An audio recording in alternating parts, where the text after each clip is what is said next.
Subscribe now and press the bell icon. Never miss an update. Hello friends, स्वागत है आप सबका हमारे यूट्यूब चैनल रफ्तार स्टडी में। तो आज हम मोस्ट इम्पॉर्टेंट एमसीक्यूज करने जा रहे हैं जो कि हमारे फर्स्ट टर्म में के लिए बहुत ही ज़्यादा इम्पॉर्टेंट है। तो आइए करते हैं MCQs. Class 12th accountancy chapter है हमारा, change in profit sharing ratio. आइए करते हैं। तो पहला क्वेश्चन है हमारा सेक्रीफाइसिंग रेशियो। सेक्रीफाइसिंग रेशियो का क्या फॉर्मूला, यहाँ पे फॉर्मूला पूछा गया है, क्या है।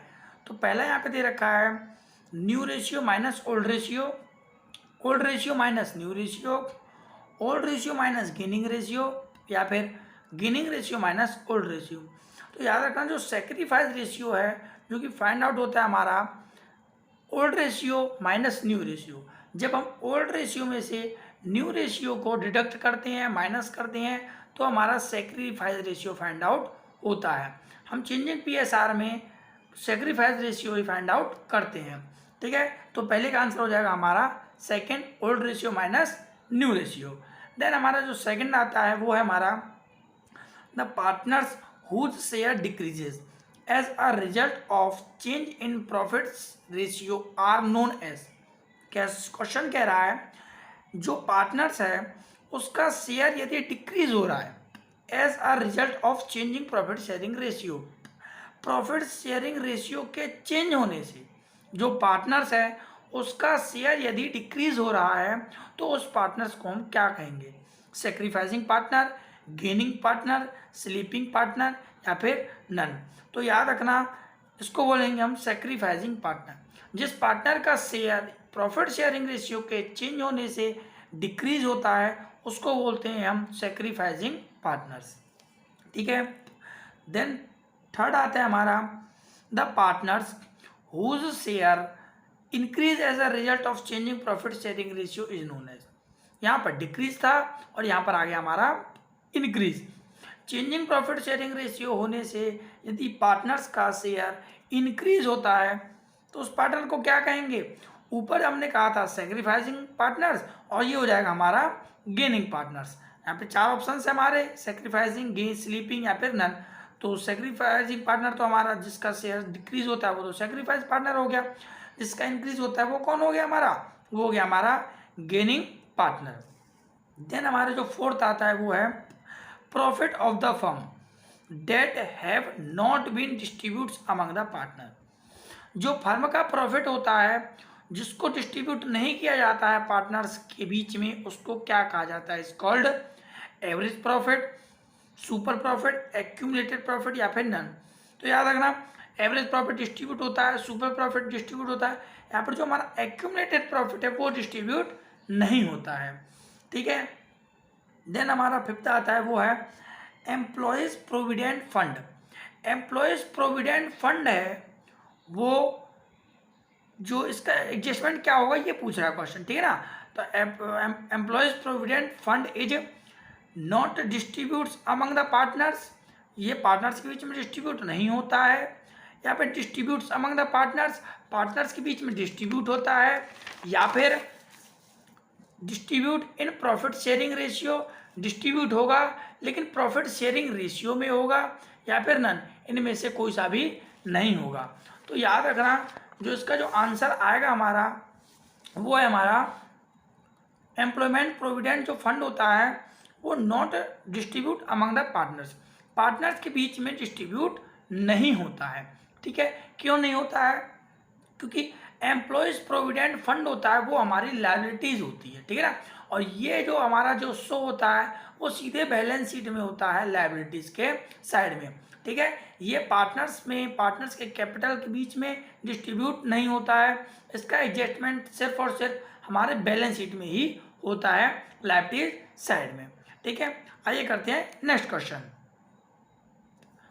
नेक्स्ट क्वेश्चन है हमारा profit and loss adjust accounted revolution account which means profit and loss adjusted account या फिर रिवोल्यूशन अकाउंट विच क्या है वो, जो profit and loss adjusted account है उसको और क्या कहा जाता है, मीन्स कि रिवोल्यूशन अकाउंट तो है अकाउंट विच जो कि क्या होता है, जिसमें क्या किया जाता है profit and loss adjusted account में, रिवल्यूशन अकाउंट में क्या किया जाता है।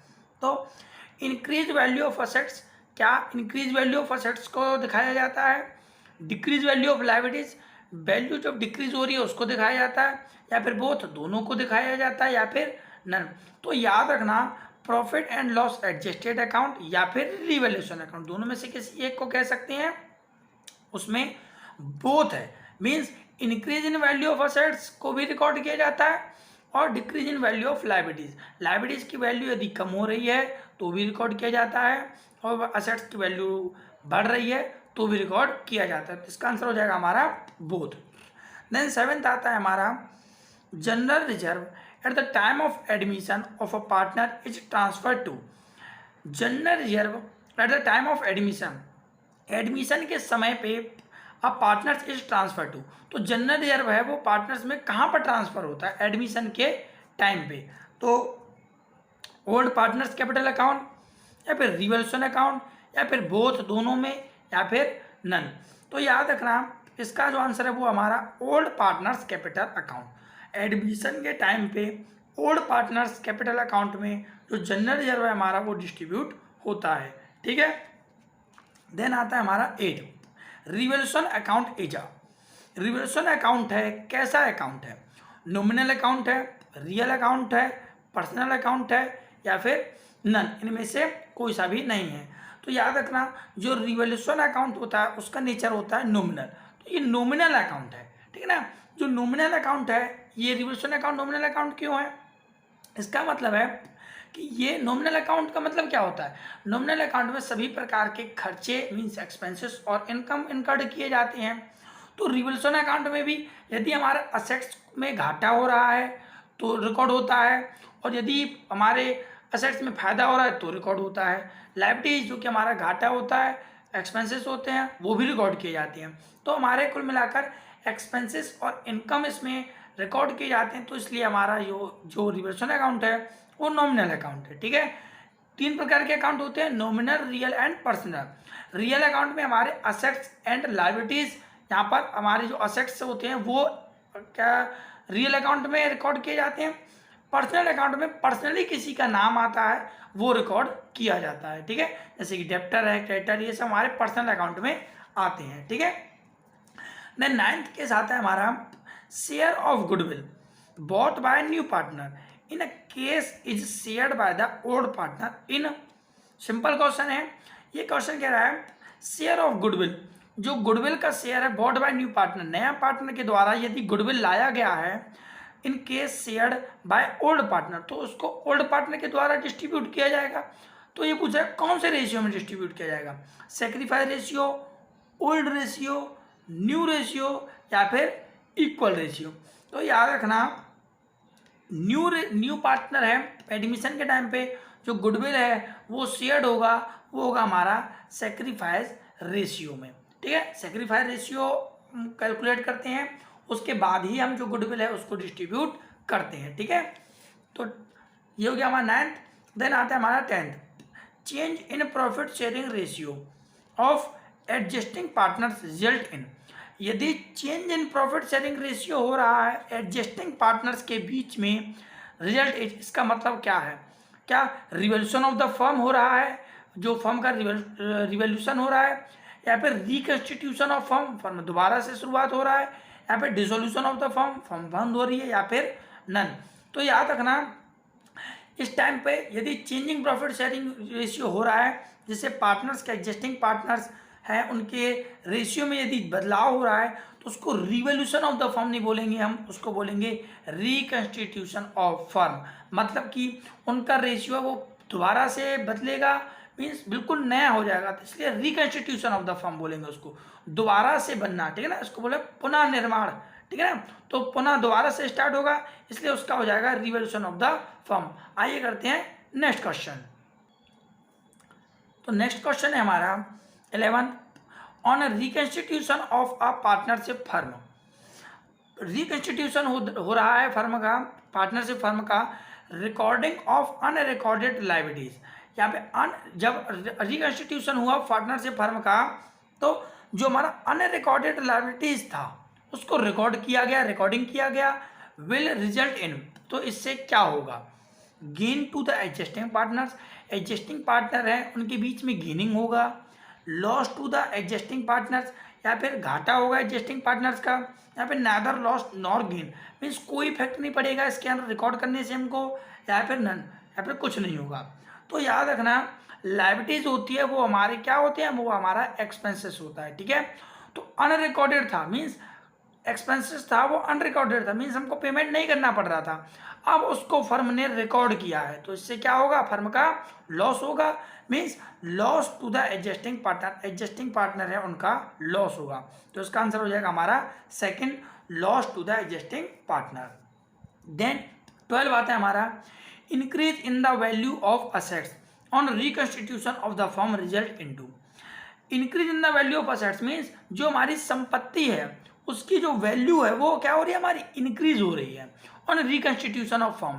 तो जो रिकंस्टिट्यूशन है फर्म मीन्स चेंजिंग पीएसआर के समय पे, तो रिजल्ट इनटू, तो इससे क्या होगा, हमारा क्या इफेक्ट पड़ेगा, gain to the adjusting partner, adjusting partner का इससे फायदा है या फिर घाटा है, या फिर ना फायदा है ना घाटा है ना फिर नन, या फिर कुछ नहीं है। तो याद रखना increase in the value of assets, संपत्ति हमारी बढ़ रही है, और जब संपत्ति हमारी बढ़ रही है तो इससे नॉर्मली जो आंसर है वो क्या होगा हमारा, gain to the adjusting partner, adjusting partner है फर्म में उनका प्रॉफिट ही होगा, क्योंकि हमारी संपत्ति है असेट्स है वो बढ़ रही है, लायबिलिटीज के बढ़ने पर हमारा घाटा है, असेट्स के बढ़ने पर हमारा फायदा है। देन 13 आता है हमारा, the balance of revaluation account is transfer to old partners capital account in there, question कह रहा है balance of revaluation account, revaluation account का balance transfer to old partners capital account, old partners capital account में transfer किया जाता है। तो पूछ रहा है कौन से रेशियो में ट्रांसफर किया जाता है, old profit sharing ratio, new profit sharing ratio, equally या फिर नन। तो ओल्ड प्रॉफिट शेयरिंग रेशियो इसका आंसर हो जाएगा, क्यों, क्योंकि जो रिवॉल्यूशन अकाउंट है ओल्ड पार्टनर्स के बीच में बनता है, ठीक है, तो ये ओल्ड प्रॉफिट शेयरिंग रेशियो में ही डिस्ट्रीब्यूट होता है और ओल्ड पार्टनर ही इसको डिस्ट्रीब्यूट करते हैं, चाहे एडमिशन के समय हो चाहे हमारा हो चेंजिंग पीएसआर के समय पे, ठीक है, ये ओल्ड प्रॉफिट शेयरिंग रेशियो में ही बढ़ता है रिवॉल्यूशन का आंसर। देन हमारा आता है 14, excess of credit side over the debit side in revolution account is, ये कह रहा है कि excess of credit side, credit side का excess over the debit side, debit side से, तो रिवॉल्यूशन अकाउंट इज, तो रिवॉल्यूशन अकाउंट प्रॉफिट सफर करेगा, लॉस सफर करेगा, रिसिप्ट या फिर एक्सपेंसेस। तो याद रखना क्रेडिट साइड ज़्यादा है और ऑल इनकम्स आर क्रेडिट होता है, तो क्रेडिट बैलेंस क्या शो करता है, हमारा प्रॉफिट को शो करता है ना कि लॉस को, क्योंकि यहाँ पर हमारा क्रेडिट साइड ज़्यादा है डेबिट साइड से, यदि डेबिट ज़्यादा होता तो लॉस होता, क्योंकि डेबिट बैलेंस लॉस शो करता है और क्रेडिट बैलेंस प्रॉफिट शो करता है, इसलिए इसका आंसर हो जाएगा फर्स्ट हमारा प्रॉफिट। देन हम आते हैं 15, generally the interest on capital is considered as, जो हमारा इंटरेस्ट ऑन कैपिटल होता है इसको कैसे कंसीडर किया जाता है, an appropriation of profit, profit का एप्रोप्रिएशन कहा जाता है, या फिर एन असेट एक संपत्ति के रूप में, या फिर एन एक्सपेंसेस एक घाटे के रूप में, या फिर नन। तो याद रखना इंटरेस्ट ऑन कैपिटल है वो एक एक्सपेंसेस के रूप में ट्रीटेड किया जाता है, क्योंकि इंटरेस्ट ऑन कैपिटल फर्म को पेमेंट करना पड़ता है पार्टनर्स को, इसलिए इसको एक एक्सपेंसेस माना गया है, ठीक है। आइए करते हैं नेक्स्ट क्वेश्चन 16 नंबर। तो जो क्वेश्चन नंबर 16 है हमारा वो है which of the following is responsible for the reconstitution of firm, इनमें से कौन से कारण हैं जिसकी वजह से हमको रिकंस्टिट्यूशन ऑफ द फर्म करना पड़ता है, फर्म का पुनः निर्माण करना पड़ता है, कौन से इसके कारण हैं, कौन रेस्पॉन्सिबल है इसके लिए। रिटायरमेंट ऑफ एग्जिस्टिंग पार्टनर, जो एग्जिस्टिंग पार्टनर उनमें से कोई रिटायर हो रहा है, changing profit sharing ratio, profit sharing ratio के चेंज होने से रिकंस्टिट्यूशन होता है, या फिर death of a partner, partner के मृत्यु के बाद होता है, या फिर ऑल ऑफ दिस। तो याद रखना जो रिकंस्टिट्यूशन ऑफ द फर्म होता है वो होता है हमारा ऑल ऑफ दिस, ये सभी रेस्पॉन्सिबल होते हैं हमारे रिकंस्टिट्यूशन फर्म के लिए, क्योंकि जब नया जो एग्जिस्टिंग पार्टनर है उनमें से कोई जाएगा तो प्रॉफिट शेयरिंग रेशियो चेंज हो जाएगा। तो रिकन्स्टिट्यूशन हुआ कि नहीं हुआ। और चेंजिंग प्रॉफिट शेयरिंग रेशियो, अब यदि प्रॉफिट ही हमारा रेशियो चेंज हो रहा है तो भी रिकन्स्टिट्यूशन होगा। और डेथ ऑफ अ पार्टनर, यदि कोई पार्टनर की मृत्यु हो जाती है तो उसका शेयर चला जाएगा, इससे हमारा जो प्रॉफिट शेयरिंग रेशियो फिर से चेंज हो जाएगा। तो इसके सभी कारण है, ठीक है, ऑल ऑफ दिस। देन हमारा जो सेकंड आता है वो है the circumstance which change in profit sharing ratio is needed. कौन से सर्कमस्टेंस हैं which change in profit sharing ratio, जिसकी वजह से हमको प्रॉफिट शेयरिंग रेशियो चेंज करने की जरूरत पड़ती है। When new partner is admitted, यदि नया पार्टनर आ रहा है तो क्या हमको अपने प्रॉफिट शेयरिंग रेशियो को चेंज करना पड़ता है, ठीक है। या फिर when adjusting partner is decided, या फिर जो एडजस्टिंग पार्टनर है वो उन्होंने डिसाइड कर लिया है, इसकी वजह से प्रॉफिट शेयरिंग रेशियो चेंज हो रहा है। या फिर व्हेन एडजस्टिंग पार्टनर रिटायर, या फिर कोई एडजस्टिंग पार्टनर है वो रिटायर हो रहा है, तब जो प्रॉफिट शेयरिंग रेशियो वो चेंज होता है, ठीक है। यहाँ पे एक नन ऑप्शन दे रखा है, यहाँ पे चेंज कर लीजिए आप ऑल ऑफ दीज, ठीक है। तो आपको तो बस क्वेश्चंस पढ़ते समय ही ध्यान आ गया होगा कि इसका आंसर हो जाएगा हमारा ऑल ऑफ दीज। ऐसा क्यों? ऐसा इसलिए क्योंकि एडमिशन होगा पार्टनर को तो भी हमारा प्रॉफिट शेयरिंग रेशियो चेंज होगा। एडजस्टिंग पार्टनर चाहते हैं चेंज करना तो हो जाएगा, और यदि एडजस्टिंग पार्टनर में से कुछ जा रहा है तो भी हमारा जो प्रॉफिट शेयरिंग रेशियो वो भी चेंज होगा। तो ये सभी सर्कमस्टेंसेस हैं जो कि नीडेड हो जाते हैं, जरूरी है। यदि ये इसमें से कोई सा भी चीज़ फॉलो हो रहा है तो चेंजिंग प्रॉफिट शेयरिंग रेशियो होगा, ठीक है। देन क्वेश्चन नंबर 18 आता है हमारा revaluation of assets on the reconstitution of a partnership. Revaluation of assets, assets का रिवैल्यूएशन करना रिकन्स्टिट्यूशन ऑफ अ पार्टनरशिप में इज नेसेसरी, जरूरी हो जाता है, because their present value may be different from their. Means जो उसकी प्रेजेंट वैल्यू है वो डिफरेंट हो जाती है, किससे? मार्केट वैल्यू से, नेट वैल्यू से, प्लेस वैल्यू से, या फिर बुक वैल्यू से, ठीक है। तो इसका आंसर हो जाएगा हमारा मार्केट वैल्यू से, ठीक है। एक बार क्वेश्चन को मैं दोबारा रिपीट करता हूँ।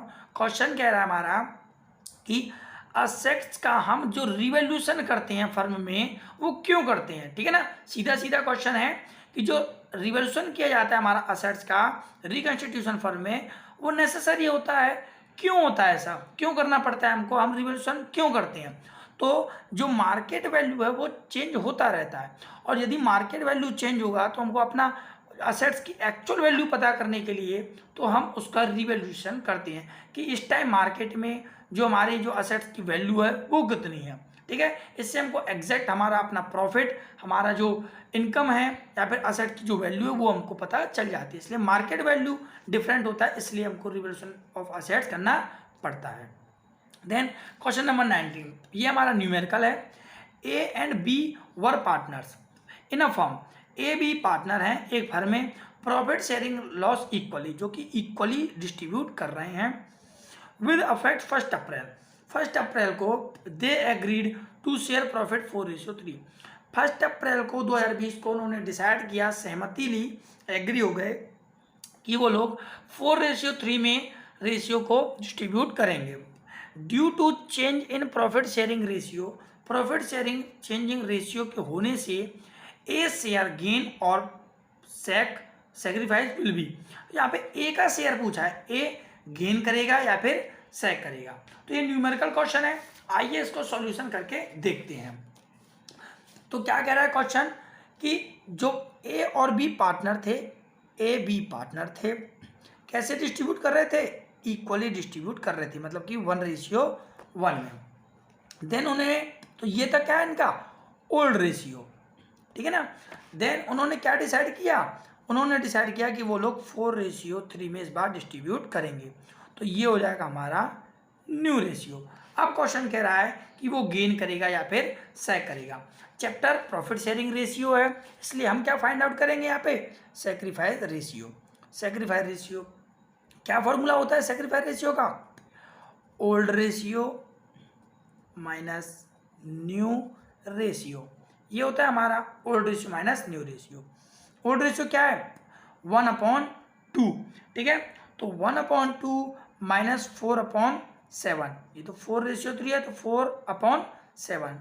इक्वल टू, जब हम एलसीएम लेंगे तो एलसीएम आ जाएगा हमारा 14, 2 7 जा 14 और 7 1 जा 7, देन 7 2 जा 14 और 2 4 जा 8, तो ये हो जाएगा हमारा 2 4 जा 8, तो ये हो जाएगा हमारा,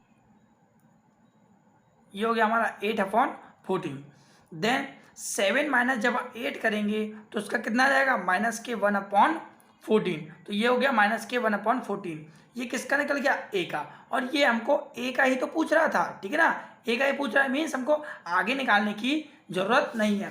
तो हम ऑप्शन में देखते हैं क्या हमारा है कि नहीं। और याद रखना ये -1/14 आया, मतलब ये क्या कर रहा है, हमारा गेन कर रहा है। यदि ये पॉजिटिव में आता तो हमारा ये सेक करता, लेकिन ये क्या कर रहा है, हमारा माइनस में आ रहा, तो मतलब ये हो गया हमारा गेन। तो -1/14 क्या ऑप्शन में है कि नहीं ये देखते हैं। तो देखिए पहला ही ऑप्शन हमारा गेन है 1/14, तो 1/14 में ही गेन है, सेक नहीं है। गेन 4/7 से सेक ये भी नहीं है, तो पहला आंसर हो जाएगा हमारा ठीक। आइए करते हैं अब हम नेक्स्ट क्वेश्चन, क्वेश्चन नंबर 20। तो हमारा क्वेश्चन नंबर 20 है, वो कह रहा है PQR पार्टनर है, profit sharing ratio in the, यहाँ पे प्रॉफिट शेयरिंग रेशियो नहीं दे रखा है, आप 5:3:2 ले सकते हैं, ठीक है ना। तो मैंने यहाँ पे क्वेश्चन में 5:3:2 लिया है। इफ आर एक्वायर, यदि आर एक्वायर करना चाहता है, लेना चाहता है 1/10 शेयर फ्रॉम क्यू से उसको 1/10 शेयर चाहिए, तो जो न्यू प्रॉफिट शेयरिंग रेशियो है वो क्या होगा इनमें से। तो ये भी न्यूमेरिकल है, आइए इसको सॉल्व करके देखते हैं कि इस प्रकार से क्वेश्चन होगा। तो इनका जो रेशियो है वो कैसा है, 5:3:2, ये रेशियो है उनका, ठीक है ना। ये कैसा रेशियो हमारा, ये है ओल्ड रेशियो। अब यहाँ पे लिख सकते हैं हम P, Q एंड R। तो इसका है हमारा 5/10, इसका है 3/10, देन R का कितना है हमारा 2/10, ठीक है ना, ये R का हो गया। तो ये तीनों के हमारे जो शेयर हैं वो दे रखे हैं। देन क्वेश्चन दे रहा है R acquires 1/10 share from Q, R को चाहिए Q से 1/10 शेयर, Q से चाहिए 1/10 शेयर, तो Q से चाहिए तो हम कर देते हैं उससे लेस, उससे ले लेते हैं हम। इसका तो सेम रहेगा 5/10, there is no change. Then 10 आ जाएगा इसका एलसीएम, 10 से 10 का डिवाइड देंगे 1 का मल्टीप्लाई 3 से 3, देन 10 से 10 से दिया 1 से 1, तो ये आ गया 2/10। देन इसमें हो जाएगा प्लस, क्योंकि इससे लिया है इसने लिया है, तो इसके में हो जाएगा ऐड, तो ये हो गया हमारा 10, सेम एज ऊपर की तरह कर लेंगे, ये आ जाएगा 3/10। तो हमारा न्यू प्रॉफिट शेयरिंग रेशियो क्या आ गया, 5:2:3, 5:3, ठीक है। तो ये आ गया, देखिए ऑप्शन में है कि नहीं 5:3, ये तो पहले ही मिल गया हमको 5:3, 3:5, ठीक है। ये आपको दे रखे हैं, तो आप कंफ्यूज मत होना, आपका जो सीरियल वाइज है वही देना, PQR, ठीक है ना। आप उल्टा भी नहीं कर सकते इसको, 3:2:5 ये मत लिख देना, ये रॉन्ग हो जाएगा हमारा, ठीक है ना। 5:2:3 है, ठीक है ना। कंफ्यूज करने के लिए आपके पास क्वेश्चन ऐसे आएंगे, बहुत आएंगे, ठीक है ना। देन क्वेश्चन नंबर 21 क्या कह रहा है हमारा, 21 कह रहा है PQR पार्टनर, PQR हैं जो कि पार्टनर्स हैं, sharing profit and loss in the ratio, profit sharing ratio loss distribute कर रहे हैं, वो कैसे 5:3:2 में। P sacrifice 1/3 of his share, P sacrifice कर रहा है 1/3 ऑफ हिज शेयर, अपने शेयर का, ठीक है, अपने शेयर का 1/3 सेक्रीफाइस कर रहा है। And Q sacrifice 1/4 of his share, Q भी अपने शेयर का 1/4 शेयर सेक्रीफाइस कर रहा है in a favour of R के फेवर में। Find the new profit sharing ratio, तो हमको new profit sharing ratio find out करना है। तो ये भी क्वेश्चन हमारा न्यूमेरिकल है, आइए करते हैं सॉल्व इसको भी। तो देखिए क्या क्या गिवन है हमारे पास गिवन है PQR, ये हमारे पास गिवन है। P का जो शेयर है वो है हमारा 510, इसका है Q का 310, देन इसका है हमारा 210, ये सब हमको क्वेश्चन में गिवन है, ठीक है।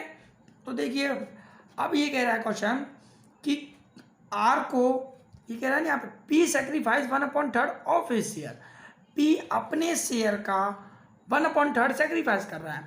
तो पहले देखेंगे हम कि पी का 1/3 शेयर कितना होता है, ठीक है ना।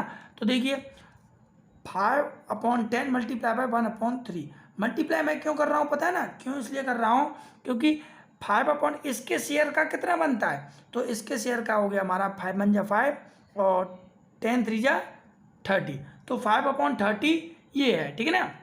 तो P का जो 5/10 है उसका 1/3 कितना बनता है 5/30, जो कि 5/30 किसको देना है हमको, R को देना है, तो इसमें हम प्लस कर देंगे R के में तो 5/30, ठीक है। अब ये बताओ P ने जब 5/30 दे दिया तो उसके पास कितना बचा, तो उसका शेयर 5/10 था, उसने 5/30 अपने में से दे दिया, तो कितना बचेगा 30 LCM 30 divided by 10 divided by 30 3 5 जा 15 minus 30 divided by 30 1 multiply by 5 तो 10/30, ये जो P का शेयर है वो रिमेनिंग बचा है। सेम एज Q से भी ले रहा है वो कुछ, तो Q से कितना ले रहा है वो 1/4 मीन्स Q अपने शेयर का 1/4 शेयर सेक्रीफाइस कर रहा है, तो इसके शेयर का 1/4 कितना बनता है 3/3 4 10 जा 40, इसका 3/40 है तो इसको कर दो 3/40, इसमें प्लस कर देंगे, ठीक है। देन अब इसके पास कितना बचा, तो 3/10 माइनस 3/40, एलसीएम ले लेंगे 40, 10 का डिवाइड 40 दिया 4 4 3 12 माइनस 3 इक्वल टू ये आ जाएगा हमारा 11/40, ठीक है, ये आ गया हमारा 11/40। देन अब हम करते हैं नेक्स्ट, अब देखो अब इसका क्या हो जाएगा हमारा, देन इसका हो जाएगा जब हम इसको सॉरी ये 11 नहीं आएगा 12 माइनस 3 हो जाएगा हमारा 9, तो ये हो जाएगा 9/40, ठीक है ना। देन अब जब इसने 5/30 इससे ले लिया 3/40 इससे ले लिया तो इसका कितना शेयर हो गया, एलसीएम लिया तो आ गया इसका 120, ठीक है। देन 10 का डिवाइड इससे देंगे तो आ जाएगा हमारा 12 और 12 से दिया 24 प्लस 30 से 4 5 जा हो जाएगा हमारा 20 प्लस 9, देन इसको हम ऐड करेंगे तो आ जाएगा 53/120, ठीक है। तो अब देख लीजिए यहाँ पे 10/30 तो बचा P का, 9/40 बचा हमारा किसका Q का, देन R का कितना आया 53/120।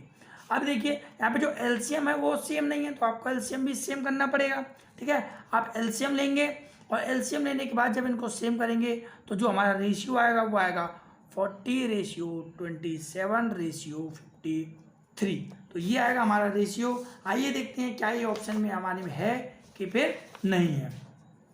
27:53:40 40:27:53, तो हमारा आंसर था वो 40:27:53 ही था, ठीक है। रेशियो मैंने अभी बताया था पिछले क्वेश्चन में ही कि चेंज मत करना, आप सीक्वेंस वाइज लिखना PQR का, तो 40:27:53 था, ठीक है। तो ये हमारा क्वेश्चन हो गया 21। देन हम करते हैं 22, an unaccounted accrued income of 2000 रुपये का अनअकाउंटेड एक्रूड इनकम था, ठीक है, अनअकाउंटेड था जिसको गिना नहीं किया था, where it posted in revaluation account, तो रीवैल्यूएशन अकाउंट में इसका जो पोस्ट होगा वो कहाँ पर होगा, मीन्स कहाँ पर इसकी एडजस्टमेंट होगी। तो याद रखना एक्रूड इनकम का मतलब क्या होता है, पहले ये समझ लीजिए आप। एक्रूड इनकम का मतलब होता है ऐसी इनकम जो कि एक फाइनेंशियल ईयर में अर्न तो कर लिया गया है बट वो मिला नहीं है, एंटाइल्ड नहीं हुआ है, उसको बोलते हैं हम accrued income, which is earn in an accounting period but not receive, ठीक है, that's called accrued income.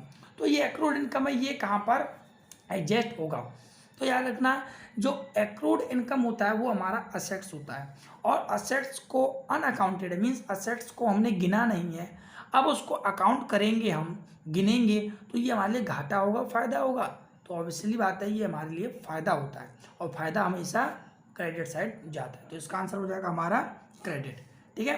Then 23, ये भी हमारा न्यूमेरिकल है, A, B एंड C पर partners sharing profit loss in the ratio 7:3:2 में डिस्ट्रीब्यूट कर रहे हैं फ्रॉम 1 जनवरी 2020। 1 जनवरी 2020 को उन्होंने डिसाइड किया कि जो ये रेशियो डिस्ट्रीब्यूट करेंगे 8:4:3, goodwill is 1,20,000, in adjusted entry of for goodwill. याद रखना ये ट्रीटमेंट ऑफ गुडविल है। मैंने प्रीवियस वीडियो में अपने में ट्रीटमेंट ऑफ गुडविल किस प्रकार से होता है उसका एक स्पेशल वीडियो मैंने बनाया है, आप वहाँ पर जाकर देख सकते हैं, आपके MCQ हो जाएंगे। ठीक है, आप छोटी छोटी वीडियो को इग्नोर मत करना क्योंकि उन्हीं के द्वारा ही MCQs भी बनेंगे। और ये न्यूमेरिकल्स, ये मत कहना कि इतना बड़ा है तो ये क्वेश्चन नहीं आएगा, न्यूमेरिकल्स भी आएंगे, MCQ से कैसे भी आ सकते हैं। ठीक है, आइए इस क्वेश्चन को हम करते हैं सॉल्व। ठीक है, तो देखिए यहाँ पे क्या क्या गिवन है हमको वो फाइंड आउट करते हैं। ठीक है, तो देखिए मैंने प्रीवियस वीडियो में अपने में डिस्कशन किया था कि गुडविल का ट्रीटमेंट कैसे होता है। तो इन जो चेंजिंग PSR है इसमें हमको सबसे पहले फाइंड आउट करना पड़ता है सैक्रिफाइस रेशियो। तो हम फाइंड आउट करते हैं सैक्रिफाइस रेशियो सबसे पहले। तो देखिए जब हम सैक्रिफाइस रेशियो फाइंड आउट करेंगे तो फॉर्मूला अभी अभी डिस्कशन किया है मैंने। सैक्रिफाइस रेशियो क्या होता है, ओल्ड माइनस न्यू रेशियो, ये हमारा होता है फॉर्मूला। तो ओल्ड रेशियो क्या है इनका 7/12, ये हो गया हमारा A का, B का है हमारा 3/12, देन हमारा लास्ट है C का 2/12। तो ये हमारे पास दे रखे हैं 7/12, 3/12 और 2/12। यहाँ पे लिख देता हूँ मैं, ये है 3, 2, ये हमारा ओल्ड रेशियो। ठीक है, और वही न्यू रेशियो क्या है हमारा 8/4/3, 8/4/3, ये क्या है हमारा न्यू रेशियो। ठीक है, तो ओल्ड माइनस न्यू है, ओल्ड तो मैंने लिख दिया, न्यू लिख देते हैं, माइनस न्यू क्या है 8/8 और 4 12 3 15, 15 माइनस 4/15 माइनस 3/15। देन जब हम एलसीएम लेंगे तो आएगा 60, 12 5 जा 60 और 5 7 जा 35। देन 15 4 जा 60 और 4 8 जा 32, तो आ गया 3/60, ये आ गया हमारा A का रेशियो। देन ऐसे हम इसका निकाल लेंगे 60, 12 5 जा 5 3 जा 15 माइनस 5 4 जा 4 4 जा 16, ये आ गया हमारा माइनस का। याद रखना 15 में से 16 है, 16 में से 15 नहीं है। देन 60, 12 5 जा 5 10 आ गया, 15 4 जा 4 3 जा 12, ये भी हमारा कैसा आ गया नेगेटिव में। ठीक है, तो ये वो कर रहा है हमारा सेक, ये कर रहा है हमारा गेन और ये भी कर रहा है हमारा गेन। ठीक है, तो आइए अब गुडविल कितनी रखी है 1,20,000 की, ये गुडविल है हमारी 120 की, 120 को डिस्ट्रीब्यूट कर देते हैं सिंपल, 1,20,000 A का निकाल रहा हूँ पहले। ठीक है ना, इसका कितना है 3/60 मल्टीप्लाई बाय 3/60, 0 से 0 गया, 6 2 जा और 2 3 6 में आया गया इसका 6,000। देन ऐसे ही B का निकाल लिए, B का जाएगा 1,20,000 मल्टीप्लाई बाय 1/60, 0 से 0 6 2 जा, तो ये आ गया हमारा 2,000 का। ठीक है, देन लास्ट हमारा C है, C का 1,20,000 मल्टीप्लाई बाय 2/60, 0 से 0 6 2 जा एंड 2 2 जा 4, ये आ गया हमारा। अब यहाँ पर तो जनरल एंट्रीज हैं, अब जनरल एंट्रीज कैसे पास की जाती हैं याद रखना, वीडियो मैंने बताया था अपने में कौन कौन से पार्टनर गेन कर रहे थे, ये लास्ट के 2 पार्टनर्स क्या कर रहे हैं गेन, और ये अकेला क्या कर रहा है हमारा सेक कर रहा है। और जनरल एंट्रीज होती है हमारी gaining partner account debit to sacrifice partners account. तो आइए देखते हैं कौन पार्टनर्स गेनिंग कर रहा है कौन सेक कर रहा है। तो हमारे 2 पार्टनर थे वो क्या कर रहे थे हमारे गेनिंग कर रहे थे, मीन्स हमारे 2 पार्टनर है वो डेबिट होंगे। तो आइए देखते हैं इनमें से कौन सी जनरल एंट्री में 2 पार्टनर्स हमारे डेबिट हो रहे हैं, कितने रुपए से 2,000 और 4,000 से। तो देखिए यहाँ पर तो एक ही डेबिट हो रहा है, क्वेश्चन नंबर सेकंड में देखो एक तो हो रहा है B डेबिट, एक हो रहा है C डेबिट और हमारा A हो रहा है क्रेडिट। तो ये ऑप्शन हो जाएगा हमारा करेक्ट, क्योंकि C ऑप्शन में हमारे में एक डेबिट 2 क्रेडिट हो रहे हैं, एक हो रहा है डेबिट। ठीक है, बट हमको 2 चाहिए डेबिट, एक चाहिए क्रेडिट। ठीक है, 2,000 से B हो रहा था, 4,000 से C हो रहा था एंड एक हो रहा था हमारा क्रेडिट, वो हो रहा है हमारा 6,000 से जो है A। तो ये हो गया हमारा ट्रीटमेंट ऑफ गुडविल का क्वेश्चन। याद रखना ये क्वेश्चन कुछ ज़्यादा ही इंपॉर्टेंट है, क्वेश्चन नंबर 23। आइए करते हैं हम क्वेश्चन नंबर 24। तो जो हमारा क्वेश्चन नंबर 24 है वो भी हमारा न्यूमेरिकल है। वो क्या कह रहा है, PQR पार्टनर है, प्रॉफिट शेयरिंग रेशियो 5:3:2 में ये डिस्ट्रीब्यूट कर रहे हैं। Calculate the new profit sharing ratio, new profit sharing ratio निकलवा रहा है, and sacrifice ratio, sacrifice ratio भी निकलवा रहा है। R acquires 1/10 share equally from P and Q. यहाँ पे एक सिचुएशन रख दिया है, आर एक्वायर्स, आर को एक्वायर्स चाहिए मतलब कि चाहिए 1/10 share equally from P and Q, P और क्यू से इक्वली उसको चाहिए 1/10 शेयर। ठीक है, ये जो हमारे न्यू प्रॉफिट शेयरिंग रेशियो निकाल रहे हैं, ये डिफरेंट केसेस हैं। इसका मैंने एक सेपरेट वीडियो भी बनाया है, आप वहाँ पर जाकर देख सकते हैं। ये जिसका इसका वीडियो का लिंक है वो हमारे डिस्क्रिप्शन पे मिल जाएगा, आप वहाँ पर इजीली देख सकते हैं। वहाँ पर मैंने 3 केसेस करवाए कि किस प्रकार से न्यू प्रॉफिट शेयरिंग रेशियो को फाइंड आउट किया जाता है। तो यहाँ पर जो क्वेश्चन आया है उसको हमको सॉल्व करते हैं हम। तो देखिए क्या है, जो हमारा रेशियो दे रखा है वो ओल्ड रेशियो क्या है हमारा 5:3:2, पी का है, ये क्यू का है, ये आर का है हमारा। ठीक है, अब इसको सीरियल वाइज लिख लेते हैं, पी क्यू एंड आर। तो 5/10, 3/10, देन 2/10। देन अब ये कह रहा है आर एक्वायर्स 1/10 शेयर, आर है वो रिक्वायरमेंट कर रहा है 1/10 शेयर के लिए, but share equally from P and Q, उसको 1/10 शेयर किसी एक से नहीं चाहिए, दोनों से चाहिए और वो भी इक्वली। तो 1/10 का इक्वली करने के लिए हम कर देंगे 1/2 का मल्टीप्लाई, देन 1/20 मीन्स 1/20 शेयर उसको दोनों से चाहिए।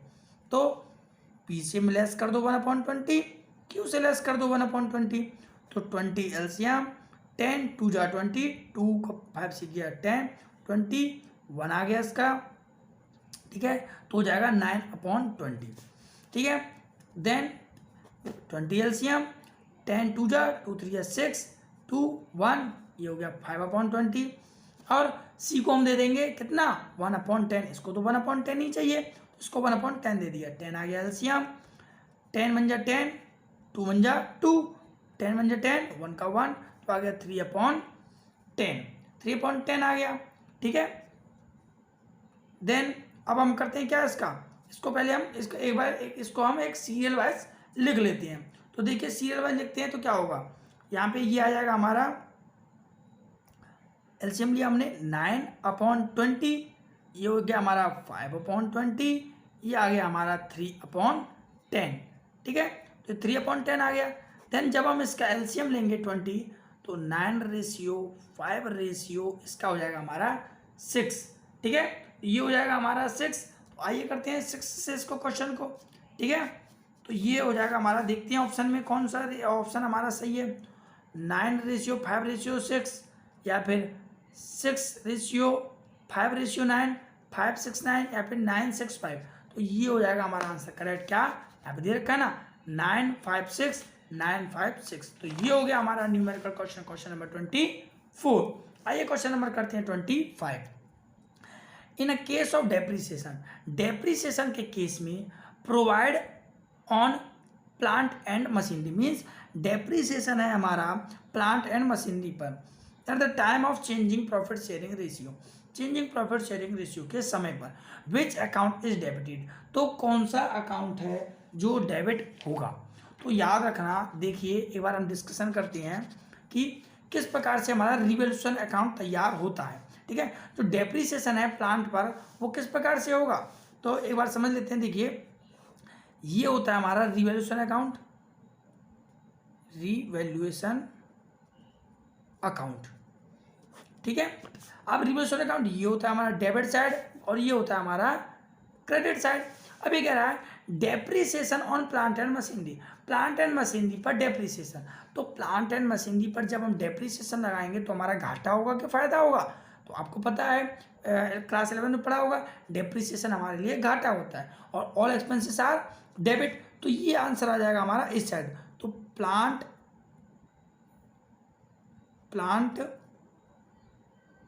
एंड मशीनरी, ठीक है, ये प्लांट एंड मशीनरी के नाम से आ जाएगा, जो भी अमाउंट है वो हम यहाँ पर लिख देंगे। ठीक है ना, अब तो देखिए किस प्रकार से इसकी जनरल एंट्री पास होगी, जनरल एंट्री ऐसे पास होगी कि जो यहाँ पे हो रहा होगा जो डेबिट, ठीक है ना, ये जो डेबिट है वो हो जाएगा हमारा credit, means revaluation account debit to plant and machinery. इसकी जो जनरल एंट्री होगी वो होगी हमारी revolution account debit to plant and machinery. ठीक है, तो कौन डेबिट हो रहा है? Revolution account. तो आप देखिए रिवोल्यूशन अकाउंट कहाँ है? प्लांट एंड मशीनरी, ये तो क्रेडिट हो रहा था। पार्टनर्स कैपिटल अकाउंट, इसमें तो कोई बात ही नहीं है, तो रिवोल्यूशन अकाउंट हमारा हो जाएगा correct answer, revolution account. Then question number आता है हमारा 26। ठीक है, any profit from revolution account is, कोई भी प्रॉफिट रिवोल्यूशन अकाउंट का is fill up in partners capital account. Partners capital account में मीन्स रिवोल्यूशन का जो प्रॉफिट है वो पार्टनर्स कैपिटल अकाउंट में कहाँ पर एडजस्टेड होगा? इन द फिंदा बैलेंस रेशियो। कौन से रेशियो में होगा? ठीक है, तो ये जो पार्टनर्स कैपिटल अकाउंट में रिवोल्यूशन का जो आंसर है वो हमारा क्रेडिट साइड जाता है। ठीक है ना, अब ये गलत लग गया टिक मेरा, ठीक है ना, तो क्रेडिट साइड जाता है और कौन से रेशियो में बढ़ता है? रिवोल्यूशन का आंसर ओल्ड में बढ़ता है और किस साइड जाता है? क्रेडिट साइड जाता है पार्टनर्स कैपिटल अकाउंट में। तो कौन सा ऑप्शन सही है? ये हो जाएगा हमारा फोर्थ वाला ऑप्शन। ठीक, क्या है कि पार्टनर्स कैपिटल अकाउंट में रिवोल्यूशन का प्रॉफिट क्रेडिट साइड जाता है और किस रेशियो में? ओल्ड रेशियो में जाता है। ठीक है, तो इसका आंसर हो जाएगा हमारा fourth, credit side in old ratio. Question number 27 कह रहा है हमारा revolution account is prepare to फिंदा blanks assets and liabilities. Revolution account जो प्रिपेयर किया जाता है उसमें असेट्स एंड लायबिलिटीज का क्या किया जाता है? डिस्ट्रीब्यूट किया जाता है, रिटर्न ऑफ किया जाता है, या फिर सेल किया जाता है, या फिर रिवाइज किया जाता है। तो याद रखना नाम ही इसका क्या है? रीवैल्यूएशन, दो शब्द से बना है, रीवैल्यूएशन। री मतलब पुनः, वैल्यूएशन मीन्स मूल्यांकन करना, पुनः मूल्यांकन करना खाता का, इसका पुनर्मूल्यांकन खाता भी बोलते हैं। तो इसका दोबारा से जब हम कर रहे हैं तो ना तो हम इसका डिस्ट्रीब्यूट कर रहे हैं, ना रिटर्न ऑफ कर रहे हैं, ना ही हम किसी को बेच रहे हैं, तो हम रिवाइज कर रहे हैं, मीन्स दोबारा उसकी वैल्यू को रीवैल्यूड कर रहे हैं। ठीक है, तो इसका आंसर हो जाएगा हमारा fourth, revise. Then question number 28 है हमारा, वो है in a case of profit change in profit sharing ratio. Profit sharing ratio के केस में ए गेन कर रहा है 1/10 शेयर फ्रॉम बी, बी से कर रहा है। Goodwill of the firm is 10,000 generalise, mean general entries करनी है। तो आइए देखते हैं क्या क्या ऑप्शन दे रखे हैं इसमें। तो ऑप्शन है हमारे पास A's capital account debit to B's capital account 10,000 10,000, B's capital account debit to A's capital account 1,000 1,000, A's capital account debit to B's capital account 1,000 1,000, then goodwill account debit to A's capital account to B's capital account 10,000 5,000 5,000। तो आपको ये fourth वाला option सही लग रहा होगा क्योंकि goodwill तो यहीं पे डिस्ट्रीब्यूट हो रहा है और गुडविल का नाम तो यहीं पे है। तो याद रखना आपका परसेप्शन गलत है। ठीक है, इसका जो आंसर होगा वो हमारा सी वाला होगा। क्यों होगा? क्योंकि वहाँ पे क्वेश्चन बोल रहा था कि ए है वो क्या कर रहा है? हमारा गेन कर रहा है, किससे? बी से। तो मैंने बताया था जनरल एंट्री क्या होती है? Gaining partner account debit to sacrifice partner account. तो गेन कौन कर रहा है? ए कर रहा है, और सेक कौन कर रहा है? बी कर रहा है। ठीक है, क्योंकि बी से कर रहा है। और कितना शेयर था? 1/10। तो 10,000 का जब आप 1/10 निकालेंगे, देख लीजिए 10,000 का 1/10 जब आप कैलकुलेट करेंगे तो आ जाएगा 1,000, तो 1,000 1,000, तो ये आ गया हमारा 1,000 1,000। देन हम करते हैं क्वेश्चन नंबर 29। तो जो हमारा क्वेश्चन नंबर 29 है वो क्या है? यहाँ पे एक हमको अकाउंट दे रखा है, बैलेंस शीट है, लायबिलिटीज अमाउंट, असेट्स अमाउंट। ठीक है, तो यहाँ पे डेप्टर एक एडजस्टमेंट दे रखा है, ओनली डेप्टर दे रखा है 4 लाख का, जिसमें से लेस कर रहा है provision for doubtful dept. Provision for doubtful dept less कर रहा है 50,000, तो जब इसके से लेस करेंगे तो बचेगा हमारा 3,50,000। देन क्वेश्चन हमारा प्रोविजन टू बी मेंटेन, हमको प्रोविजन मेंटेन करना है 10%। What amount credit debit in revolution account. तो ये कह रहा है कि कितना अमाउंट रिवोल्यूशन अकाउंट में डेबिट होगा कि क्रेडिट होगा। तो देखिए हमको जो प्रोविजन जो मेंटेन करना है 10%, वो हमको करना पड़ता है डेप्टर पे। तो जब हम डेप्टर पे निकालेंगे 4 लाख का 10% करेंगे, तो 4 लाख का 10/100 करेंगे तो कितना आएगा हमारा? 40,000 का। ठीक है, निकाल के आपको बता देता हूँ। 4 लाख का जब आप 10/100 निकालेंगे तो 0 से 0 0 से 0 बचा क्या हमारा? 40,000। मीन्स अब एडजस्टमेंट कह रहा है कि प्रोविजन फॉर डाउटफुल डेब्ट कितना आ गया तुम्हारा? 40,000 का। पहले कितनी था? 50,000 का था, अब कितना हो गया 40,000 का। कम हुआ कि ज़्यादा हुआ? कम हो गया। कितने से कम हुआ? 10,000 रुपये से। तो ये तुम्हारे लिए फायदा है कि घाटा है? तो याद रखना, प्रोविजन फॉर डाउटफुल डेप्ट ये हमारे लिए घाटा होता है कि जो पैसा था हमारे डेप्टर का वो प्रोविजन फॉर डाउटफुल में था, मीन्स डाउट था हमको उस पैसे पे कि मिलेंगे कि नहीं मिलेंगे। तो जो पहले 50 का था अब वो 40 का हो गया, तो हमारे लिए क्या हो गया? फायदा। और रिवोल्यूशन अकाउंट में फायदा जो होता है हमारा, इनमें जो हमारा गेन होता है वो किस साइड शो करते हैं हम? क्रेडिट साइड, ठीक है ना, क्योंकि क्रेडिट कर देंगे कितने से? 10,000 से, क्योंकि 10,000 से का ही हमारा कम हुआ है, तो 10,000 से क्या कर देंगे हम इसको? क्रेडिट। देन क्वेश्चन नंबर 30 आता है हमारा, at the time of change in profit sharing ratio. Profit sharing ratio के समय पर the firm has 1 lakh in the invested, 1 lakh रुपए उन्होंने इन्वेस्टमेंट किए थे चेंजिंग प्रॉफिट शेयरिंग रेशियो के टाइम पर। The market value of investment change to 1,20,000, लेकिन अब उसकी जो मार्केट वैल्यू है वो कितनी हो गई? 1,20,000 की। What will be the net effect of partners capital account. तो ये पूछ रहा है कि कहाँ पर पार्टनर्स कैपिटल अकाउंट पर क्या इफेक्ट पड़ेगा, ठीक है।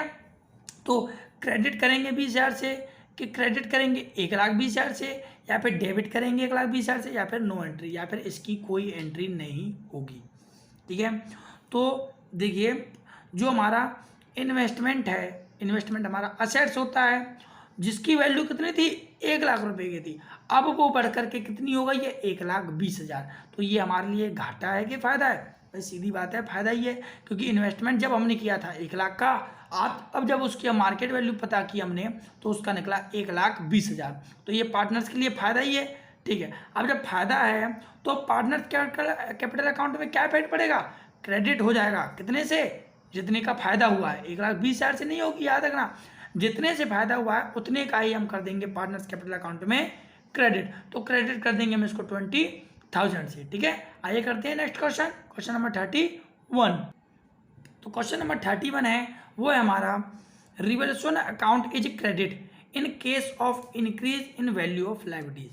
क्वेश्चन कह रहा है कि रिवोल्यूशन अकाउंट को हम क्रेडिट करेंगे कौन से केस में?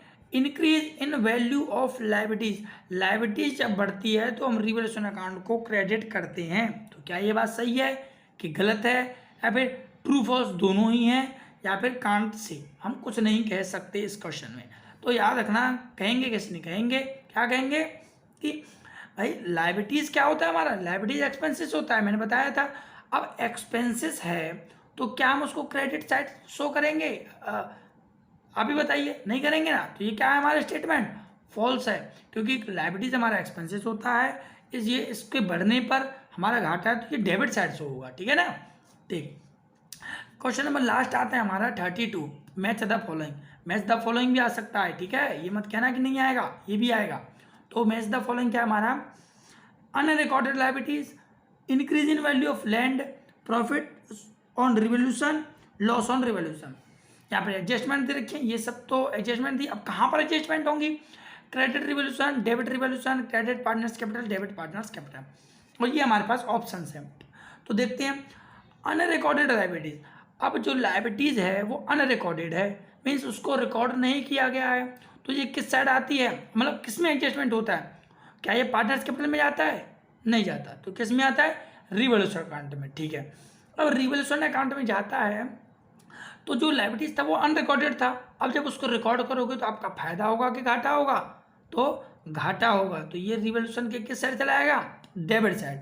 मीन्स पहले का तो हो गया सेकंड, ठीक है, आप साइड में लिख सकते हैं कहीं पे, ये तो हो गया मान लो सेकंड का, ठीक है। Then increase in value of land, land की वैल्यू बढ़ गई, मीन्स तुम्हारे असेट्स है लैंड, तो लैंड असेट्स है, अब असेट्स की वैल्यू बढ़ गई तो क्या होगा? इससे क्रेडिट हो जाएगा रिवोल्यूशन अकाउंट, मीन्स सेकंड का हो गया first. Then profit on revolution account, revolution का अकाउंट का जो प्रॉफिट है वो डेबिट होगा पार्टनर्स कैपिटल में कि क्रेडिट होगा? तो प्रॉफिट हुआ है रिवोल्यूशन का, तो जब फायदा हुआ है तो फायदा किधर जाएगा? पार्टनर्स कैपिटल के क्रेडिट में आएगा। ये हो जाएगा हमारा थर्ड का आंसर। देन लास्ट, सीधी बात है, अब लास्ट बचा तो ये इसी का हो जाएगा। तो आइए देखते हैं ऑप्शन, पहले का सेकंड, सेकंड का फर्स्ट, थर्ड का थर्ड, फोर्थ का फोर्थ। तो पहला फर्स्ट, बी का सेकेंड, सी का थर्ड, फोर्थ का फोर्थ। तो ऐसा तो कोई ऑप्शन नहीं है, पहले का पहला, दूसरे का दूसरा, तीसरे का तीसरा, चौथे का चौथा, ये नहीं है हमारा। देन सेकेंड, फर्स्ट का सेकेंड, फर्स्ट का सेकेंड है सेकेंड का फर्स्ट, सेकेंड का फर्स्ट भी है, थर्ड का थर्ड है, थर्ड का थर्ड है, फोर्थ का फोर्थ है, फोर्थ का फोर्थ है। मीन्स हमको सेकेंड आंसर ही मिल गया जो कि हमारा सही है। तो ये हो गया हमारा मैच ऑफ द फॉलोइंग। तो ये था मेरा last question. I hope you understand. If you have to any problems regarding any MCQ, you can comment in comment section. Thank you.